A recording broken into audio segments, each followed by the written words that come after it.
long can you breathe? We just did. Our angle today is to explore how Captain Price keeps ending up on the losing end. Back in 2019, Barkov is finally killed, but the world remained in chaos. And in the wake of that chaos, a much more sinister man rose.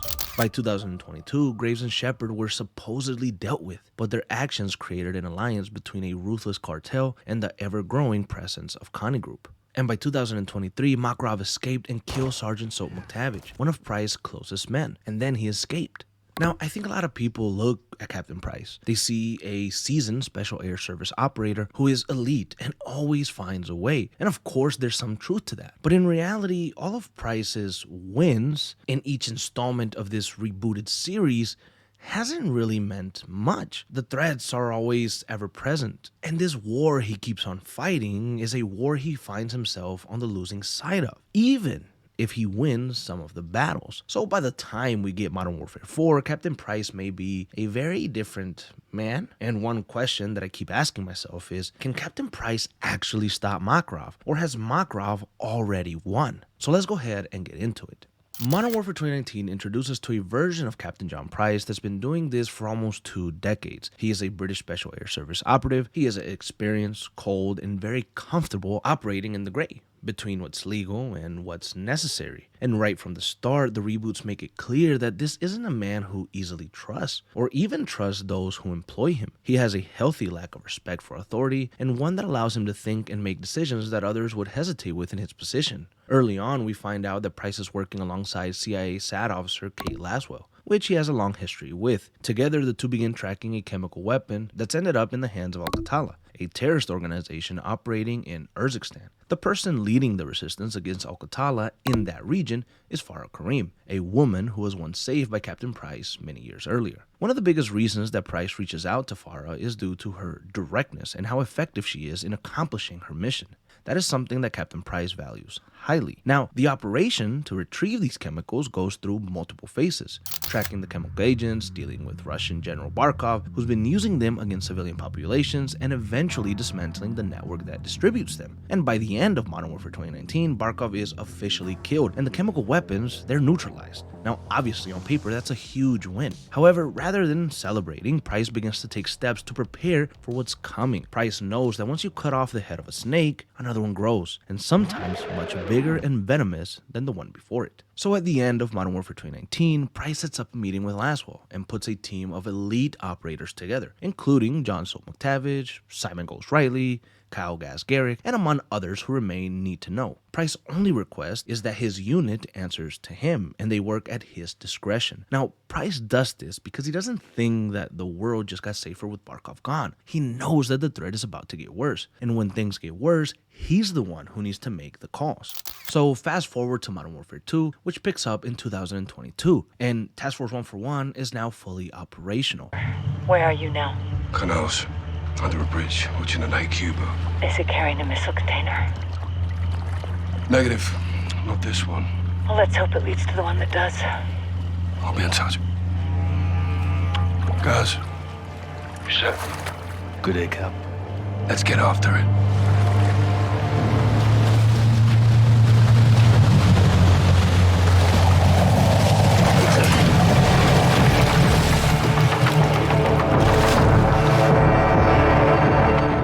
Alongside Ghost, Soap, and Gas have been running operations across the globe for the better part of 3 years, and the immediate threat is Hassan Ziani, who is a major of Iran's Quds forces. Now, Hassan has acquired stolen ballistic missiles capable of destroying the West's infrastructure. It's revealed that Hassan has a connection to Al-Qatala, and more surprisingly, a Mexican drug cartel known as Las Almas Cartel. This connection brings Colonel Alejandro Vargas and his vaqueros into the fold. On the surface level, yeah, Modern Warfare 2 is mainly about finding and stopping those missiles, and eventually Price and his task force do just that. However, if you look just a little deeper, Modern Warfare 2 and its real meaning may just reach much farther than we previously thought. What exactly happens halfway through Modern Warfare 2? Ghost and Soap, alongside Los Vaqueros, come into direct conflict with Shadow Company, a Western private military company owned by former U.S. Marine operator, Commander Philip Graves, whose operation is fully sanctioned by the US under the command of 4-star General Herschel Shepard.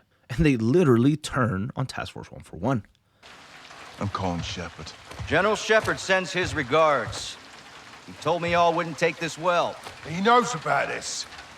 He's put me in command of this operation from here on out, so y'all need to stand down. It's time to let the pros finish this. Think about that for a moment. Price built Task Force 141 to be his unit and deal with worst-case scenarios. And you remember that healthy distrust of authority? Well, it gets proven right exactly at this moment. Within one game, Price and his team come under direct threat from the government they were supposedly working for. The betrayal happens because General Shepard wants to cover up the fact that he lost the missiles and the Shadow Company were doing a Black Ops operation under his leadership. And if word got out, it would be an embarrassment, and thus they decided to protect their own interest above everything else. This means that Price and his team were caught in the middle of all of it. However, what makes this section of his story genuinely interesting is what happens at the end of Modern Warfare 2. We don't know his name. He's not new.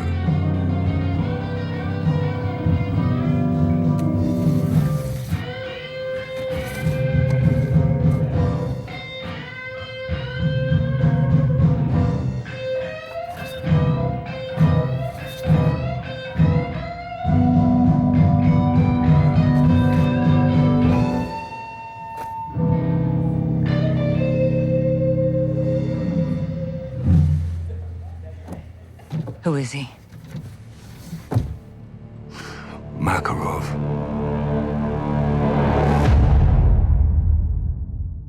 Makarov is finally revealed to Price, and he is the man responsible for the events that happened during Modern Warfare 2. Price immediately recognizes Makarov, and his presence was felt among the team. Captain Price formed Task Force 141 to deal with the worst. However, the question is, can he handle what's coming for him in Modern Warfare 3?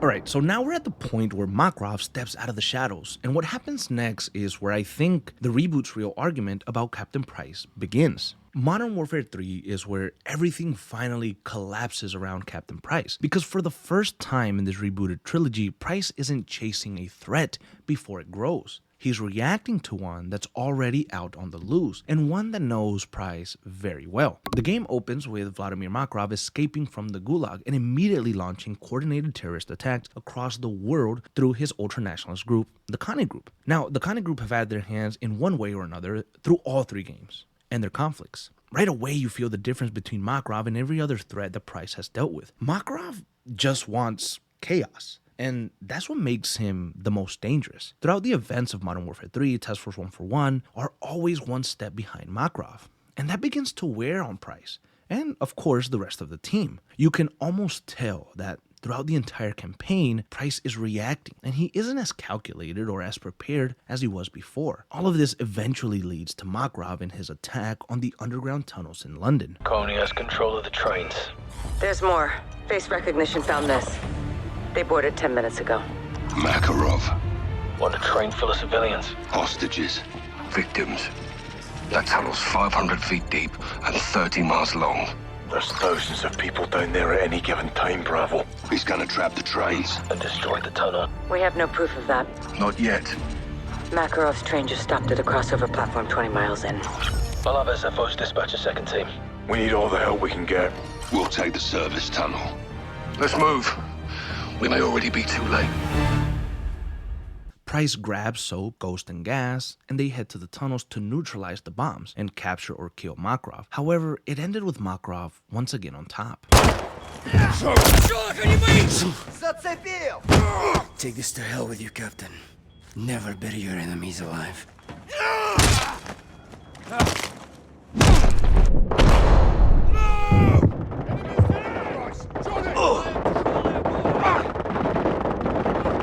This is the biggest failure of Captain Price's entire story in the rebooted Modern Warfare series, and the death of Soap is something that probably weighs heavily on Price, and is gonna haunt him going into 2026. Modern Warfare 3 ends with Makarov escaping, Connie Group still operational, and Task Force 141 basically broken. This brings Price to General Shepard's office, where he crosses the gray and fully transforms into something different.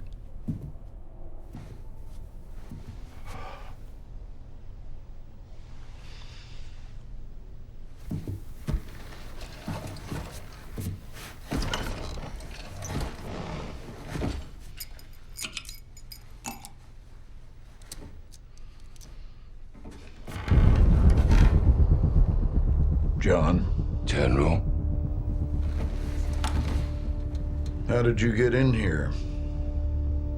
mutual friend. Laswell.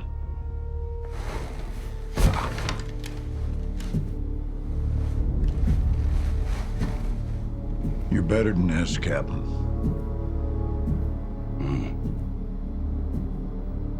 We both will. This job is about making sacrifices for the greater good. Agreed. You got a body count of your own, John. It'll come back to haunt you. Oh, I am not gonna beg for my life. Not from you or anybody else, Captain. Wouldn't do you any good.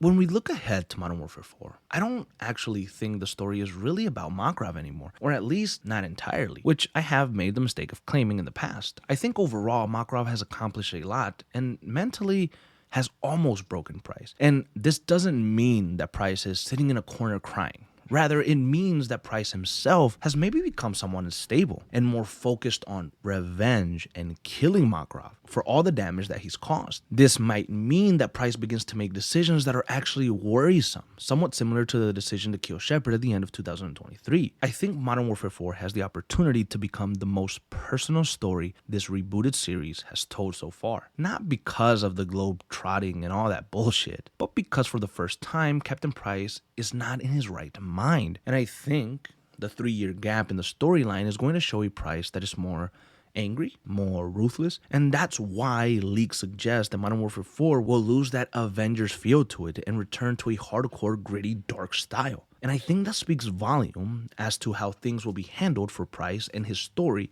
in Modern Warfare 4. Thank you guys for joining me. This was the full story of Captain Price in the rebooted Modern Warfare series before Modern Warfare 4. This video style is a little bit different than what we've done before. It's something new that I'm trying out, and the script is a little bit different than what we've done before. I just want to know, do you guys like this? Is this better? Is this something that we should continue going forward? If you want to understand exactly what Captain Price is up against in Modern Warfare 4, I will be putting out a full breakdown of Makarov's story very soon and how he's had his hands in everything leading up to Modern Warfare 4. So keep an eye out for that one.